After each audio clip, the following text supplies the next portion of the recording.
شروع کرتے ہیں اللہ کے پاک بابرکت نام سے جس نے اپنے پیارے حبیب کی امت میں ہم سب کو پیدا فرمایا۔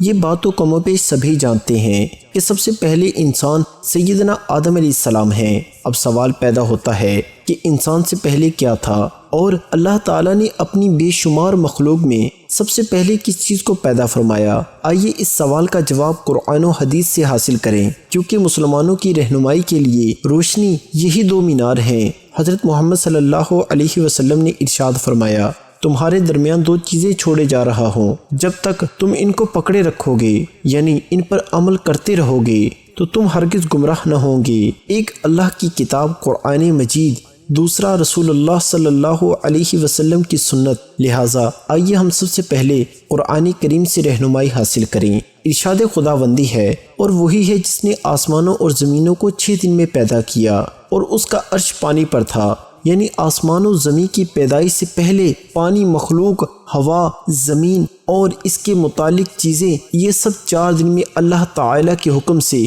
مکمل ہوئی۔ 2 روز میں زمین بنائی گئی، اور 2 روز میں ان کے متعلق زمین پر قسم قسم کے درخت، میوے، غلے، حیوانات، کانٹے وغیرہ پیدا فرمائے۔ زمین اور اس کے متعلق اشیاء کی پیدائش کے بعد اللہ تعالیٰ نے آسمانوں کی طرف توجہ فرمائی۔ آسمانوں کے وجود میں آنے سے پہلے سارا خلا دھوئیں کی طرح تھا۔ اس سے اللہ تعالیٰ نے 7 آسمان بنائے، پھر آسمان اور زمین کے ملاپ سے دنیا بنائی گئی۔ آسمان سے سورج کی شعائیں آئیں، گرمی پڑی، ہوائیں اٹھی، ان سے گرد اور بھاپ اوپر چڑھی، پھر پانی بن کر میںہ برسا، جس کی بدولت زمین سے طرح طرح کی چیزیں پیدا ہوئی۔ زمین و آسمان کے متعلق یہ سب کام اللہ تعالیٰ نے 6 دن میں مکمل فرمائے، جیسا کہ فرمایا گیا، بے شک تمہارا رب اللہ ہے جس نے آسمانوں اور زمینوں کو 6 دن میں پیدا کیا۔ قرآن کریم کی بیان کردہ ان آیات میں سے ایک آیت کا ترجمہ یہ بھی ہے کہ زمین پر اللہ تعالیٰ نے پہاڑ قائم فرمائے، جس کی وجہ حدیث میں بیان فرمائی گئی ہے۔ حضرت انس رضی اللہ تعالیٰ عنہ سے روایت ہے کہ اللہ تعالیٰ نے زمین کو پیدا فرمایا، ہلنے اور حرکت کرنے لگی۔ اللہ تعالیٰ نے پہاڑوں کو پیدا فرما کر زمین پر رکھ دیا، زمین کی حرکت بند ہو گئی۔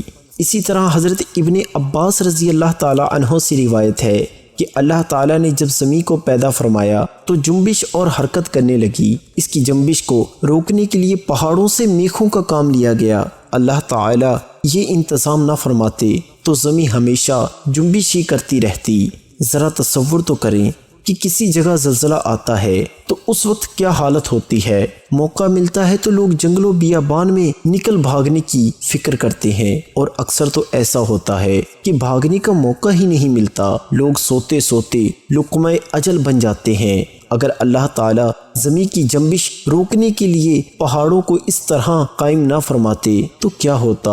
یہ اللہ تعالیٰ کا نظام ہے۔ اللہ تعالیٰ کے ہر کام میں بہتری ہے۔ اللہ تعالیٰ سے دعا ہے، اللہ تعالیٰ میرا سنانا اور آپ کا سننا اپنی بارگاہ میں قبول و منظور فرمائے۔ کمنٹ سیکشن میں آمین ضرور لکھیے، کیا معلوم کس کی آمین ہماری دعا کی قبولیت کا سبب ہو جائے۔